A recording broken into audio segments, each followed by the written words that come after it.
qualified for the World Cup. Go and compete.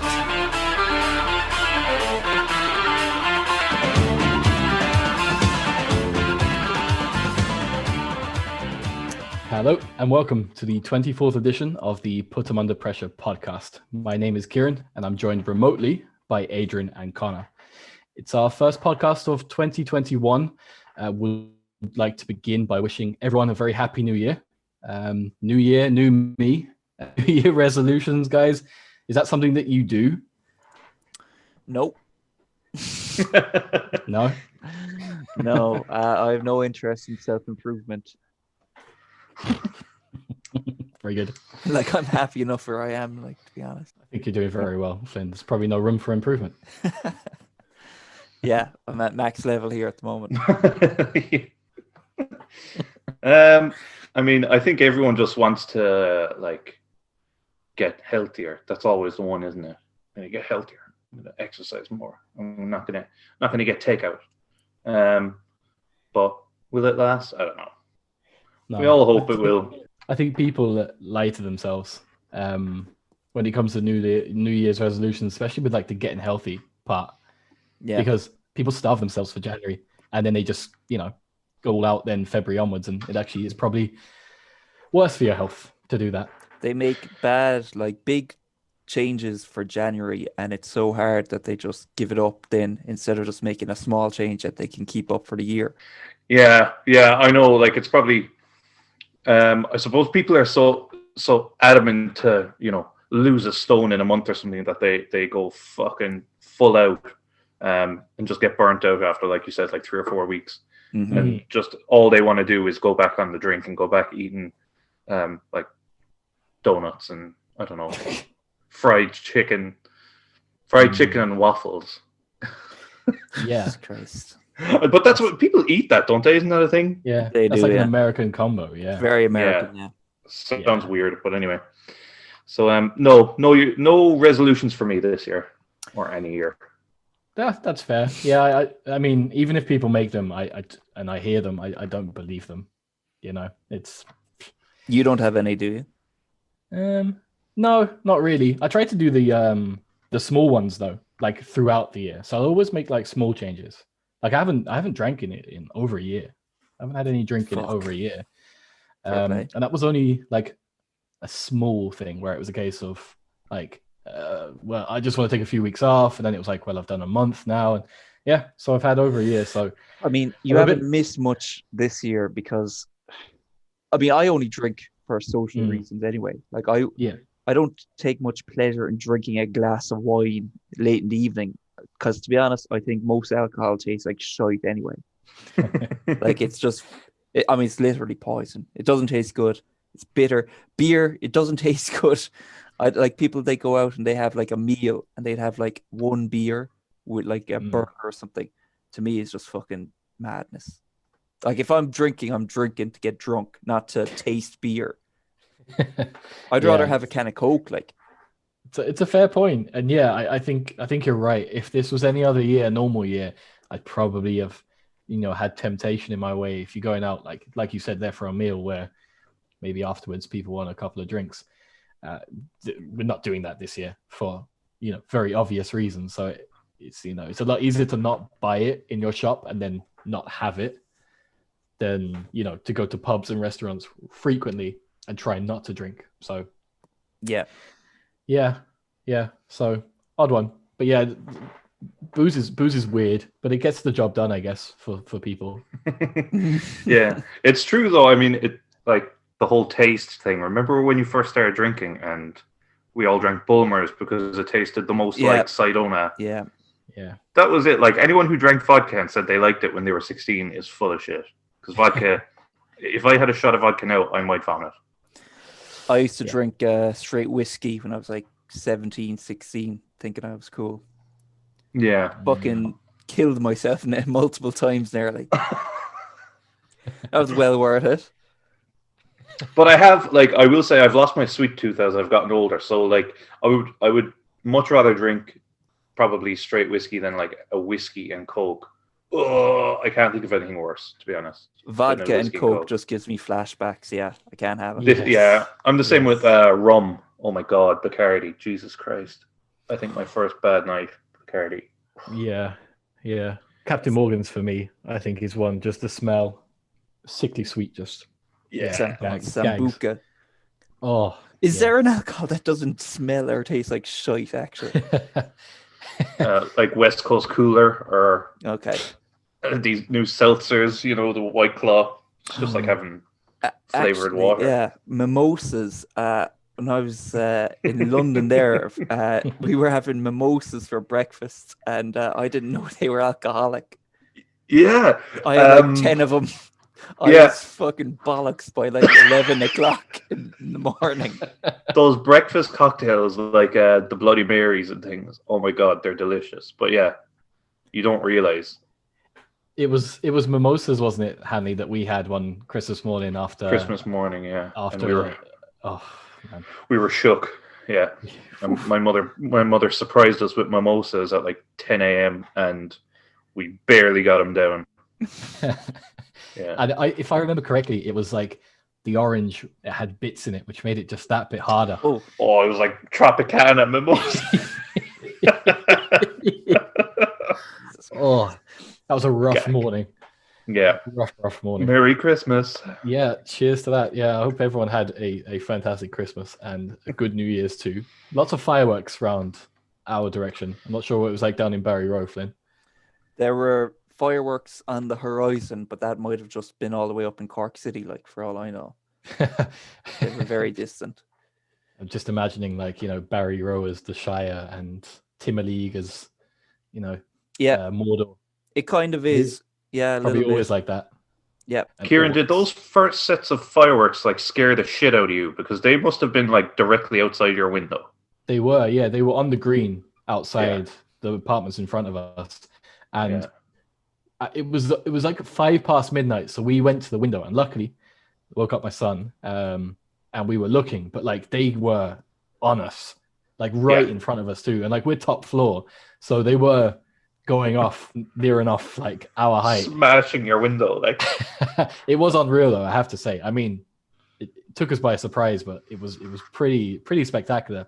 Felt like, in the drone footage of they're flying through fireworks. Felt like that. That's pretty cool.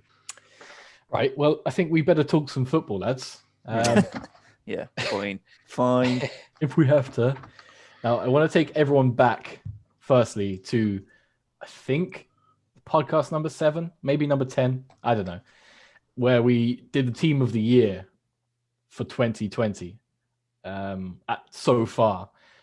Just remind everyone of the fantastic shout that I made of Bruno Fernandes, which everyone gave me stink for, and now everyone is, loving it and loving Bruno Fernandes, but wanted to do a little twist on it for obvious reasons, because a lot of these team of the years are just around Liverpool, Man City, United, and kind of Chelsea teams and players.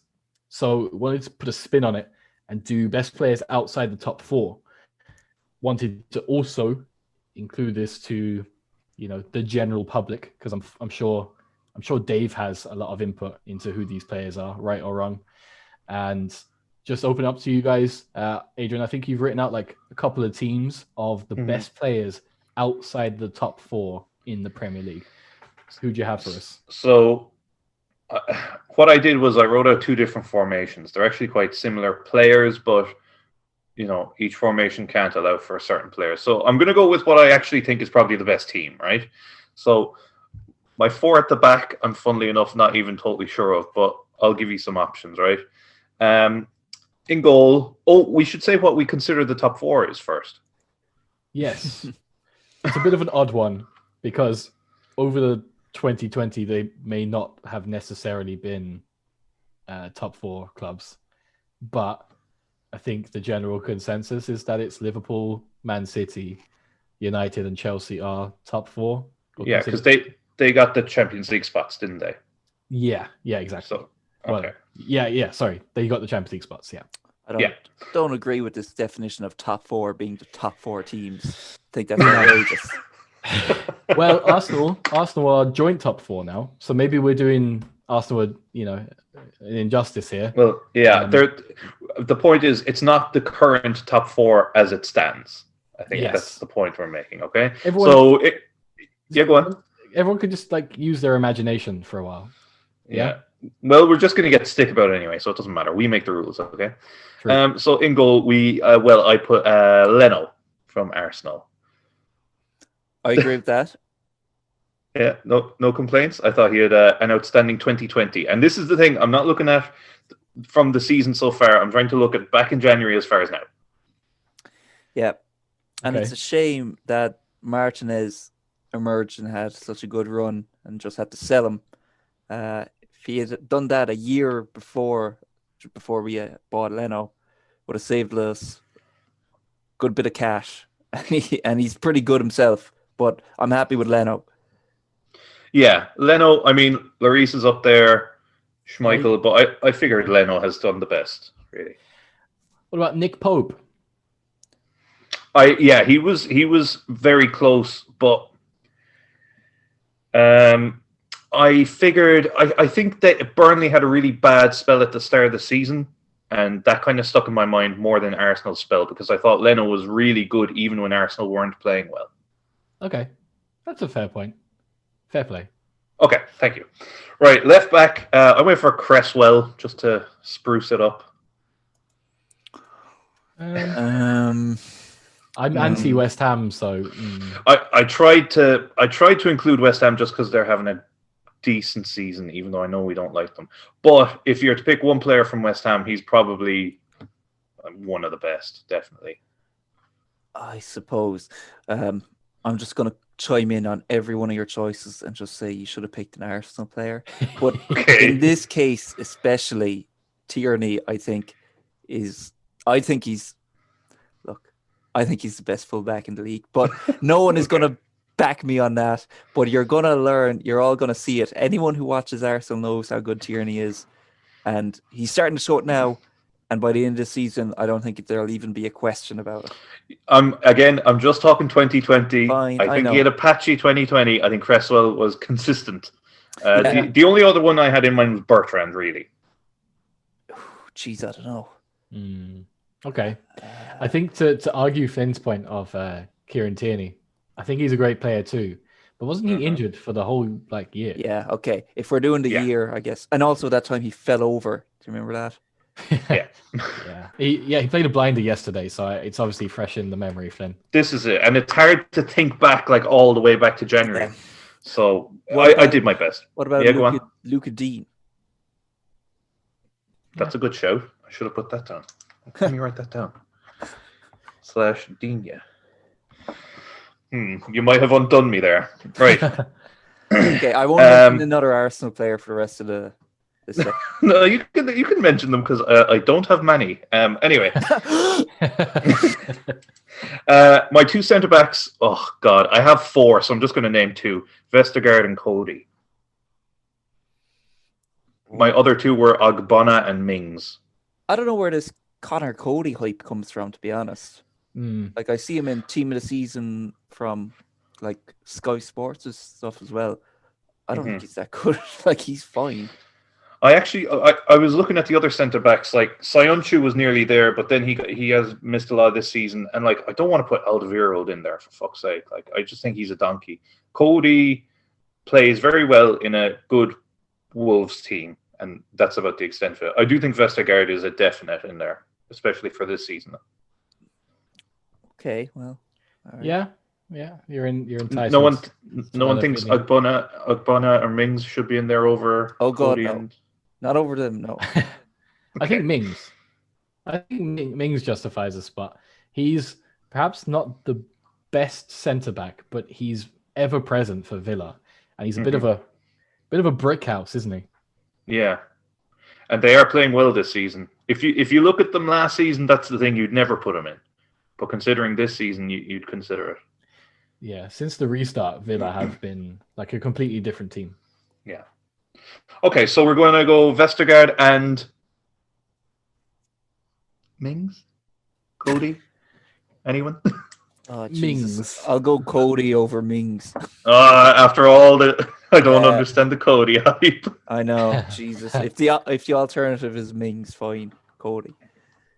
Okay, right back. I'm going to give you a choice here, and also give a better input if you want. But for the whole year, Doherty or Justin? Doherty, surely. He's done sweet fuck all this season. But Jesus. Justin didn't do much last year. Justin, sure. Justin didn't even play last season, did he? No. That's what I was thinking, yeah. I think he played the odd bit, but I don't think he played much. What about...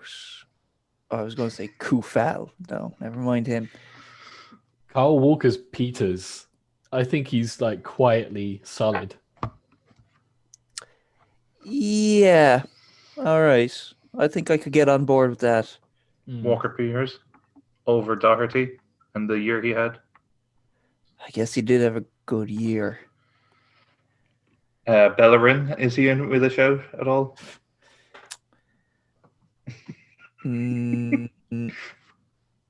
No. Okay, Doherty or Walker Peters, so we're going to go for one of them. Sure. I'm gonna go Doherty. I'm gonna call it. Okay. We have a midfield three with one holding midfielder who is Declan Rice. Ooh. Is that debatable? Try and find a better holding midfielder in those teams, and it's very tough. Wilfred Ndidi didn't play much, and we're not going to put Højbjerg in there. No, that's fair. Did Ndidi not play much? I thought he did. Not this season. No, he's been out a good bit. Okay, well. What about one of the Wolves holding midfielders, Neves or Moutinho? They're not impressive, I guess, but they're good players. Yeah, I just think Rice is better.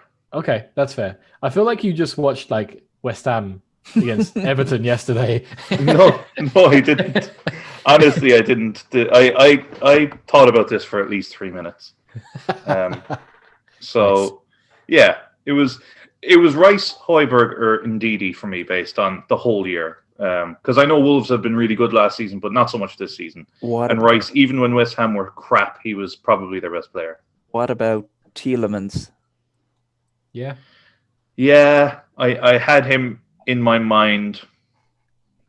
I just don't think I don't think he's been as influential on the team. There, I'll put it that way. As Rice. Yeah. As Rice. Does Rice have much influence on the team? This season, definitely. Yeah. I think this season, definitely. He's captained them and stuff, I'm sure, hasn't he? All right. We'd know if we did any research. This is hard. Right. Two, let's call them attacking midfielders in Maddison and Grealish. Yeah. What about Son? Yeah, Son. I'll get to him. Okay. Oh, okay. All right. This is where things are. I mean, you think it's been bad so far. This is where things are going to get hairy. But okay, so my attacking five. Let's go with that, right? So on the left wing, I've got Aubameyang. Up front, I've got Vardy. On the right wing, I've got Son, and then Maddison and Grealish in behind that. So Aubameyang, Vardy, Son as the front three. Maddison and Grealish in midfield. Well, it's not a very plausible team, maybe, but that's what I've picked. Aubameyang for last season, yes. This season, like, I hate the guy. Yeah, I also felt bad putting him on the left wing. Mm-hmm. Well, but you need Vardy. I guess so, but it's like Aubameyang last season was so good and basically won the FA Cup and Community Shield, if that counts. But he was so good last season, and this season he has not been good. But it nearly evens out, and he's even with this season, he's still nearly earned it over other players. Yeah, I think so. And Vardy has to be there. Son has to be there as well, but I felt Grealish also had to be there. So that's kind of why I made that kind of team. Yeah. I mean, I can get behind that team. I could support that team. Maybe I should have gotten rid of Maddison and put in Who did you say over Rice in midfield? Tielemans. Yeah, maybe I'll do that. Couple of players I thought would be included. Three actually. Yeah. Okay. Danny Ings. Yeah. I think Danny Ings is the perfect combination of old and new school striker. Yeah. You know, Harry Kane. Yeah, I know. Oh my God! Fucking hell!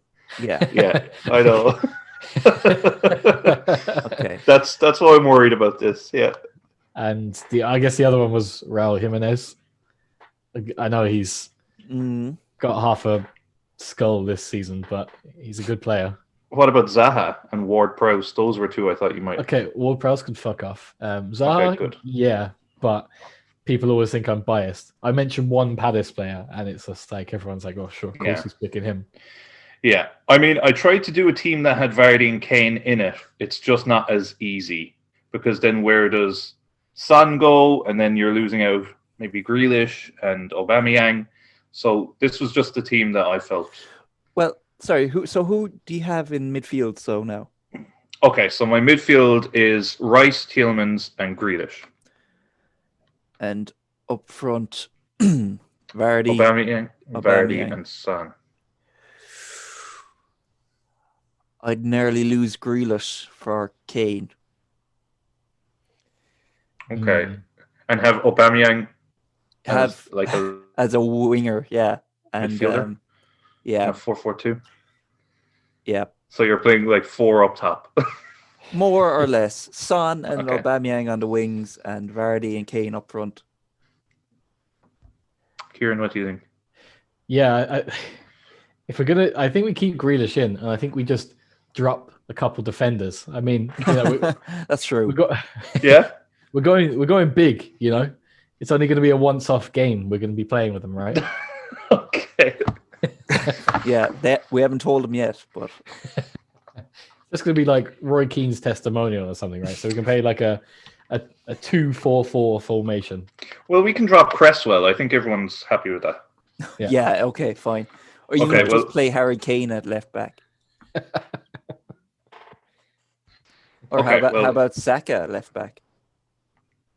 Jesus. See, we're gone off the boil altogether here now. What's wrong with that? Sorry. Saka played left back for most of last season.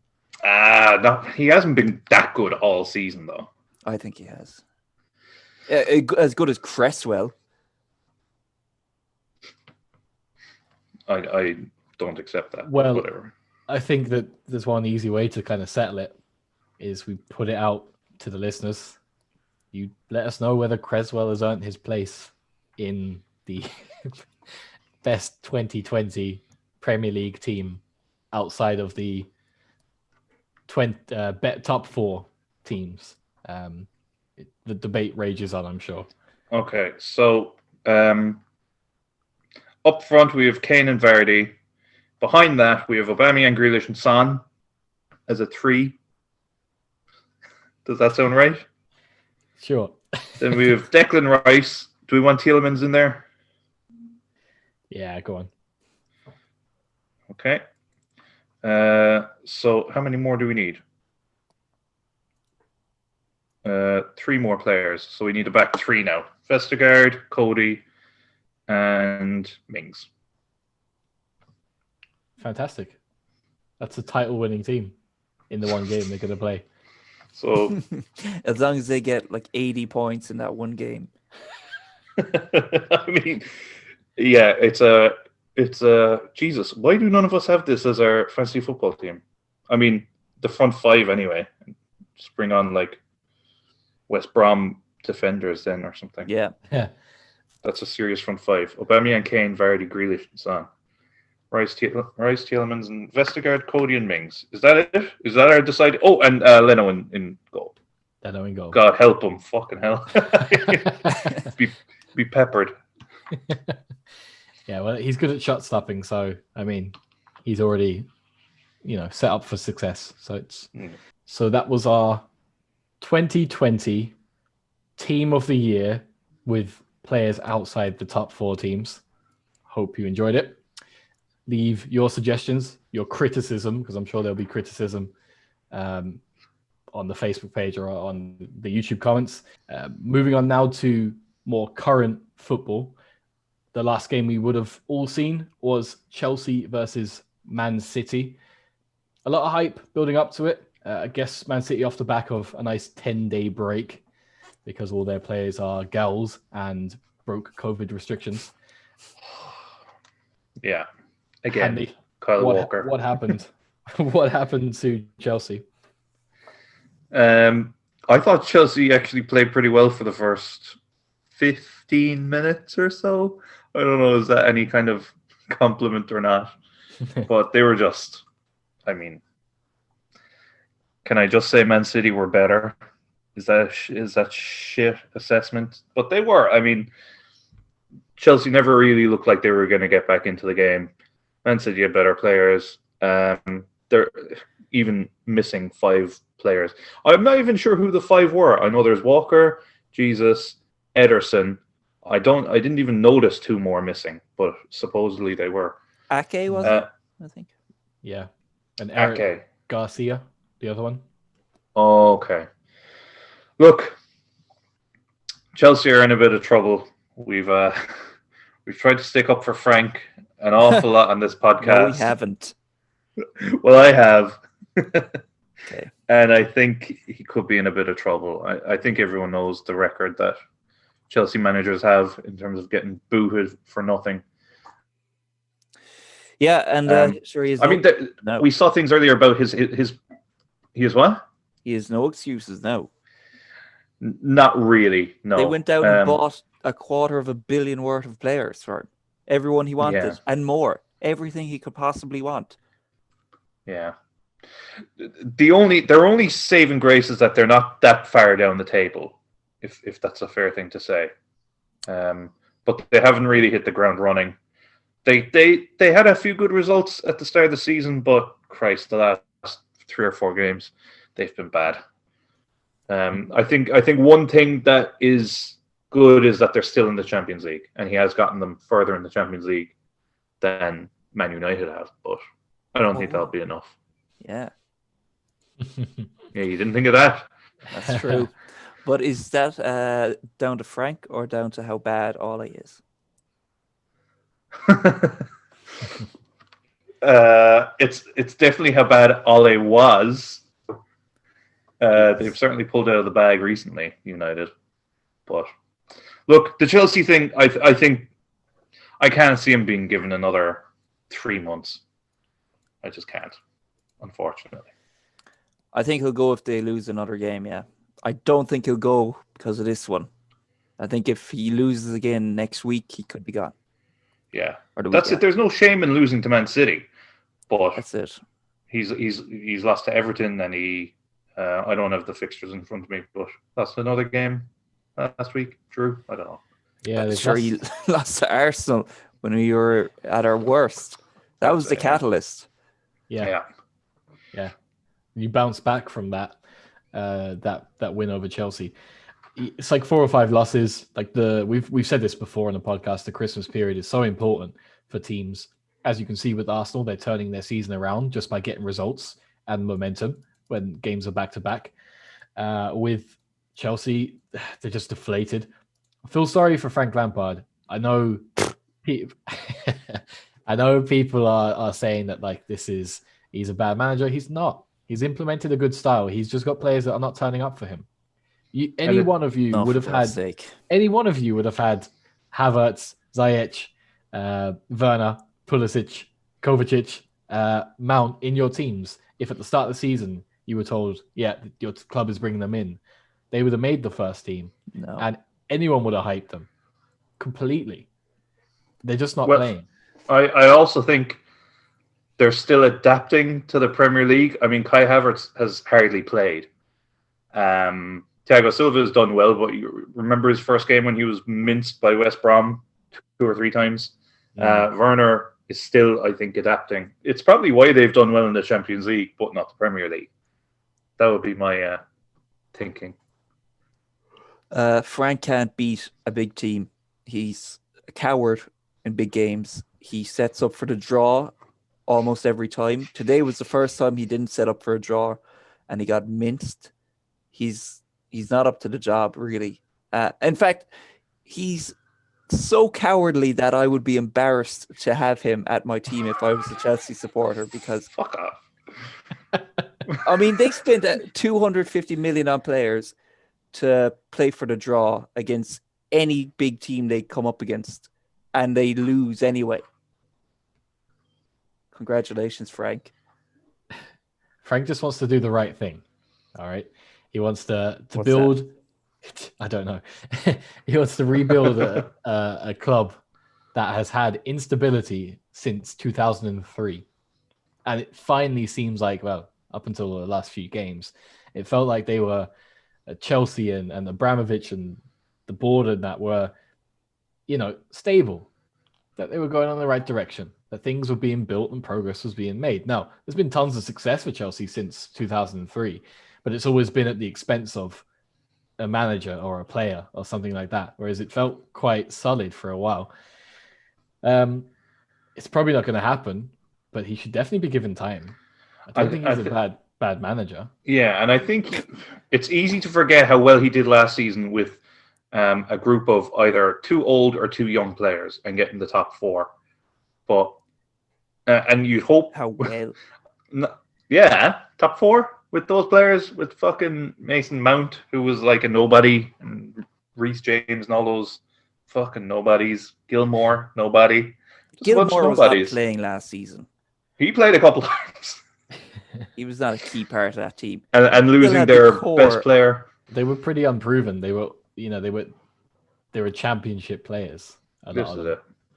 And I don't know. I still think he did well last season. I still think that's being forgotten. And they're going through a bad patch now of a few games. If the bad patch continues to, I mean, they're probably on a half dozen games now that haven't gone well. If it goes to a dozen games, I think he's done. But, a good win could pull him straight out of it. Yeah, you'll be waiting. Well, look, I think to kind of conclude on the Chelsea woes is Frank Lampard is a saint. He's a fantastic person. He's an incredible guy. He's an inspiration, and any one of us would be begging for him to lead us into battle, into a match. Incredible person. Frank Lampard is a Tory who's had everything in life handed to him, and he left Chelsea, where he's a legend, to go play for Man City for a few years for money, and he's been handed this job at Chelsea again for no reason. He didn't do fuck all at Derby. I don't want to hear about Derby County. He took him from 6th to 6th. He's a fucking clown. He strikes me as someone who would be like your ideal stepdad or something. There's something really, really appealing about that. Like, I'd love to. I'd love him to put an arm around my shoulder and bring me for a pint. If he was your stepdad, he'd be putting his arm around your mother, I know, yeah, but you could forgive that because he's just got one of those, friendly. There's something about him. If anything, you want Frank to do your mother. Well, if we're talking about Ollie versus Frank, I don't want Ollie anywhere near my mother because I think he's a creep. Yeah, if anything, you'd be guiding Frank Lampard into your mother. Oh, Lord. Oh, Lord. Can we move on? We can. We referenced them. We spoke about them on how the Christmas period is important and you can get a lot of momentum around it. Arsenal have, I guess, been rejuvenated. Arteta's stuck to his guns, has had a bit of a shake-up. Got some young players playing. And Finn, you must be quite pleased with what you're seeing. Yeah, last time we spoke, I was like, there's nothing positive to say about the team. Now there actually is positive things to say about the team, namely that Willian is not playing. Emile Smith-Rowe, I think for the whole season, going back to last summer, Arsenal were after an attacking or creative midfielder, like that Aouar from Lyon. Didn't happen. They couldn't get who they wanted, so they had to buy Thomas Partey, who's been injured for most of the season. Fucking hell. For 50 million. that was the big problem with the team, and zero creativity. It didn't matter that we had Aubameyang up front or whoever, because we weren't creating any chances. So I think Arteta just kind of threw in the towel and was like, fuck it, I'm just going to play the fella I have in the youth academy, Emile Smith-Rowe. Past 3 games, been brilliant. Been looking like a fucking Kevin De Bruyne on steroids. Well, a Kevin De Bruyne then. And Hey. Saka, I said as well before that the only players I couldn't criticize in the Arsenal team were Leno, Gabriel, and Saka. And Saka is playing out of his skin at the moment. Yeah. That game against West Brom, the most recent one, 4-0. It's really the first time this season where I've been like really enjoying watching Arsenal play football under Arteta.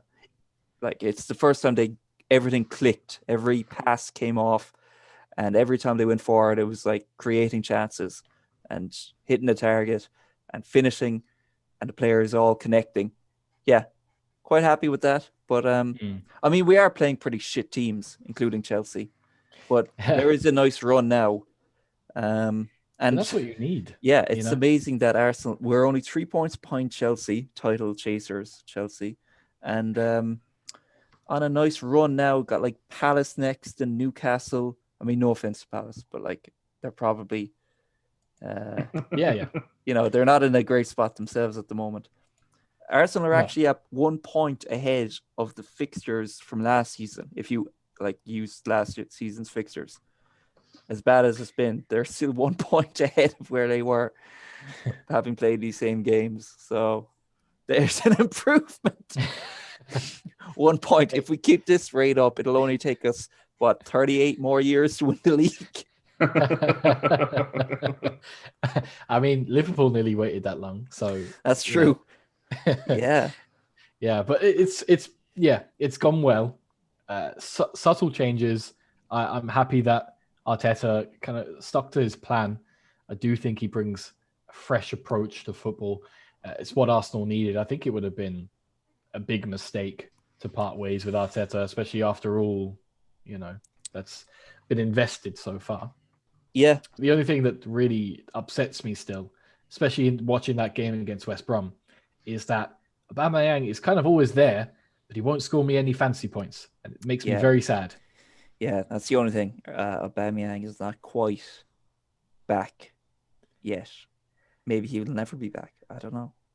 Lacazette's doing well for the first time in about 2 years. Sure, I wanted him gone. He was like one of the top of the list. I was like, give him the chop because he's nothing left to offer, really.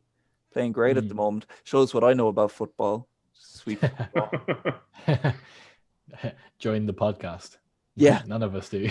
Yeah. But it's good to see Lacazette playing well and scoring goals, because we often forget that he was a great player coming to Arsenal. He kind of just lost his way a little bit. So maybe that's a little kind of boost he needs now in his career to start bagging goals. Yeah, maybe. I mean, Arteta has changed the system a bit, so we'll see how it goes forward. But at the same time, this is kind of built on the performance of very young players like Smith-Rowe and Saka, and they'll probably go through a bad patch themselves soon. And when that happens, who knows where we'll be, because it's we're going to go back to Willian and Pepe. Great. Imagine 2 years ago saying that with a sigh. Look, Pepe is, with Saka now playing the way he is, I don't see much of a future for Pepe at the club, and should probably be sold, but they probably won't get much money for him. It would be best for everyone if he was sold, probably, because he's not playing very well. Probably isn't enjoying life very much at the moment, being benched for an 18-year-old or 19-year-old, and doesn't look like he's close to getting his place back. He can play the Europa League. It's not a bad Europa League option. He seems to really like playing in Europe. That's true. Albeit against Dundalk. But yeah, it reminds me of Mkhitaryan in that way. Yeah, that's a good point. That's a player that I forget was at Arsenal and at Man United. Yeah. What happened? What happened to you, son? I don't think he was ever very good. No. Even at Dortmund, I think he was part of a good team. Yeah, I think before he went to Dortmund, even there was an awful lot of talk around him. Then he went to Dortmund and did pretty well, and that's like the last time I remember him doing anything. Did he score a scorpion kick at some stage for someone? Oh, he did, yeah. For Arsenal. Yeah, that's about it. Oh no, fuck! I can't even remember. It was for Arsenal, wasn't it? No, it was for United. Yeah, that's what happened. He scored a scorpion kick for United the same weekend. Giroud scored a better scorpion kick for Arsenal. Yeah. I know, and Kieran, you always say it, but when you actually look at like goals of the decade, I'd say a huge percentage of them are against Palace. It's incredible, really. Yeah. But any time that Sky Sports put on their YouTube channel like top goal compilation or funniest moments or biggest defeats, it's like I just know when I open it up, the thumbnail is like Palace. It's like, why are we the clowns? Why? You fulfill a role. Like you're at least whipping boys. You have something to do. At least you're not like Sheffield Wednesday. Sure, where the fuck are West they Ham. now? Sheffield United, even right now. Yes. What a nice segue. To talk about Sheffield United. 17 matches without a win, a new record. They're on course for what? 11 points? Is it 8 points? I think right now they have 4? No, they have 2 points. They have 2 points right now, and we're 17 games in. Yeah, nearly halfway. So they're on course for about like 5 points. Wow. Like, and to put that into perspective, like that Derby team with the lowest point scoring of the season were dreadful, absolutely dire. Sheffield United is just not working for them, is it? And that Derby team, they got like 11 points, wasn't it? Yeah. They took 4 off Newcastle. See, it's not just Palace. I thought the 4 points would be from Palace, but there we are. Helped that we weren't in the league, I guess. I kind of hope they set the record for lowest points ever, just because it'd be something to see. And I have no strong feelings about Sheffield anyway, so it doesn't hurt me to see them get battered. I guess shout out to Adrian, who at the beginning of the season would have predicted Sheffield United to be relegated, which at the time felt like a really hot take. Yeah, I think I actually said Fulham, West Brom, Sheffield, not in that order, but I think that's what I said, and that's the current bottom 3. So fingers crossed those 3 go down, and I'll be seen as some footballing genius. Brad, we'll just edit out everything else you've said this year. No.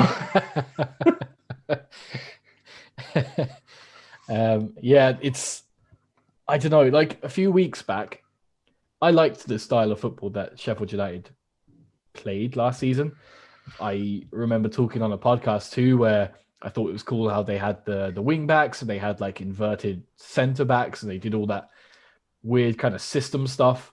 They were pretty old school, and it kind of made sense that they weren't changing that style because it did so well last year. There has to be a reason why, maybe it is just unfortunate that they weren't picking up points this year. I think it's at a point now where stubbornness, that it's not being changed. They should really be trying something different now.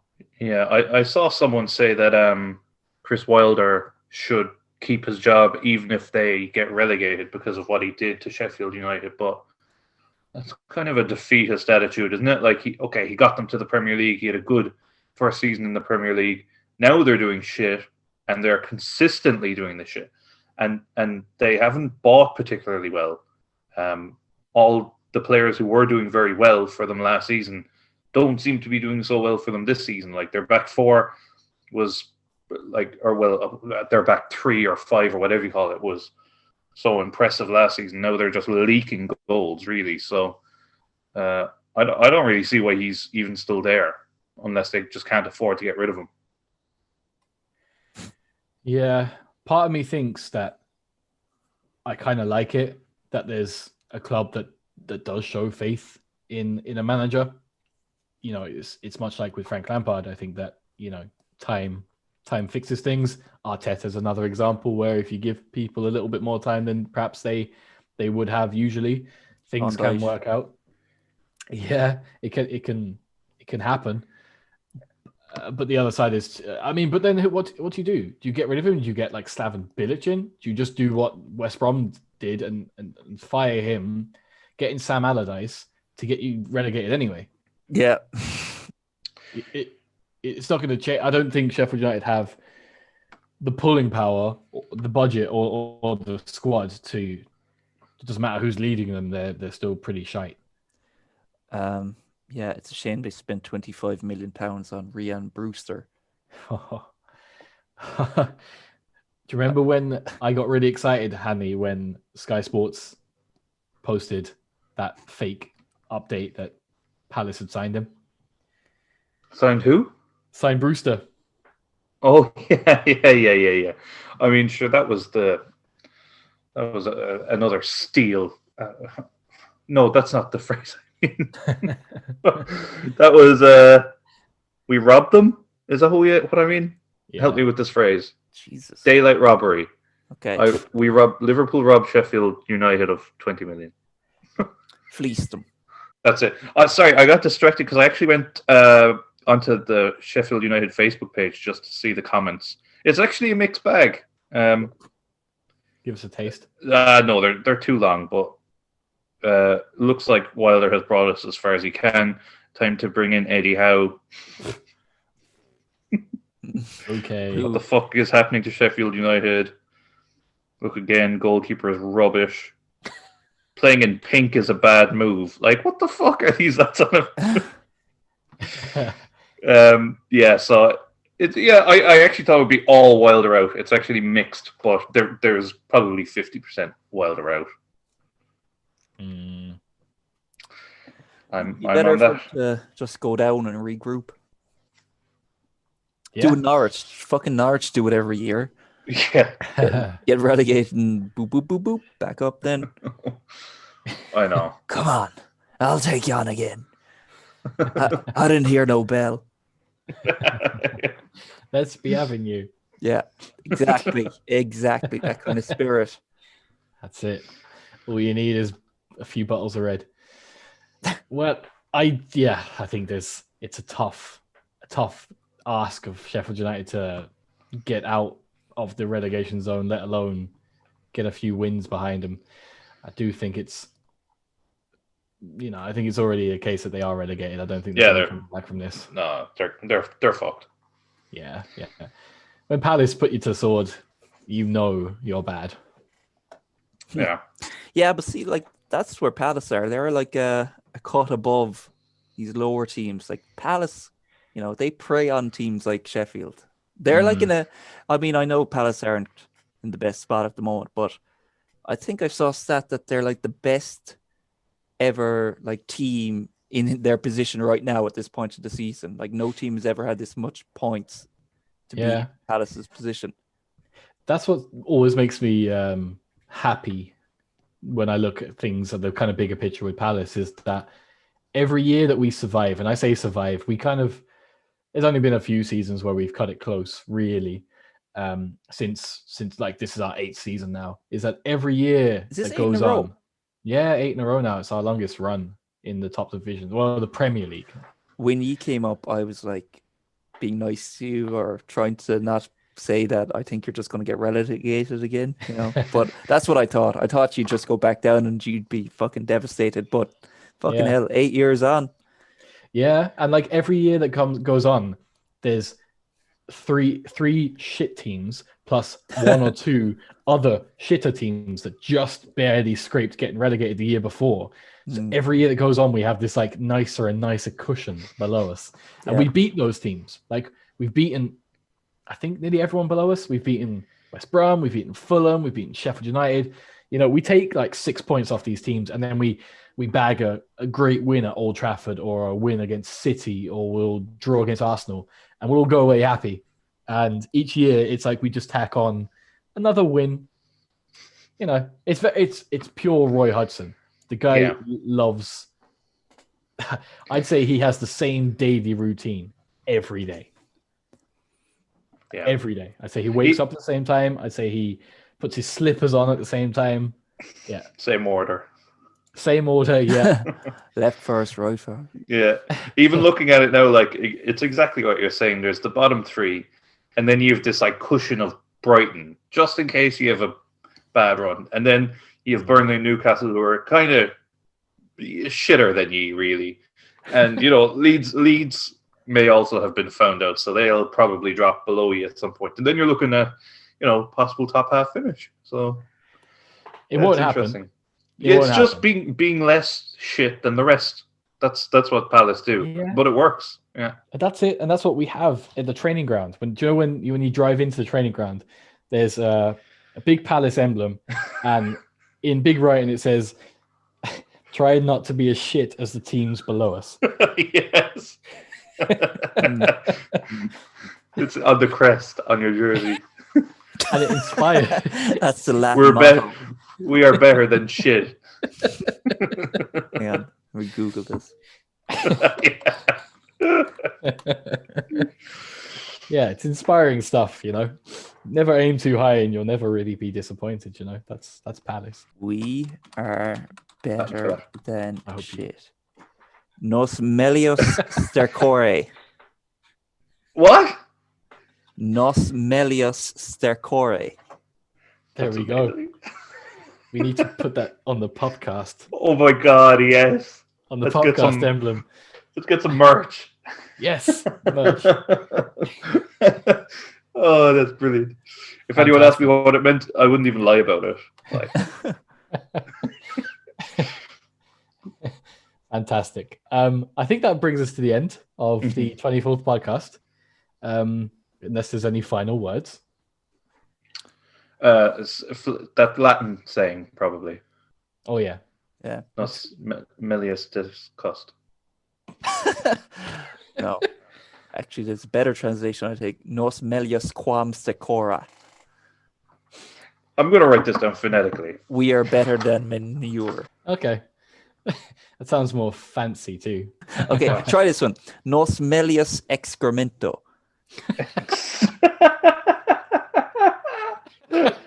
That was pretty clear what it means. Yeah. I think that looks like it just means we are not shit. Yeah, I think so. Well, I think it means we are better than shit. Well, that's exactly what we are. Fantastic. All right. On that note, that draws an end to the 24th edition of the Put 'Em Under Pressure podcast. Make sure you go and listen to our, special series on A Year with MEK Galaxy. You can find it in our videos. Go check that out. Leave a like to support. And that ends it. Yeah. You can just put in the soundbite there. You've been listening to the Put 'Em Under Pressure podcast. For more of our content, make sure that you follow us on YouTube, Spotify, and Facebook. Outro music.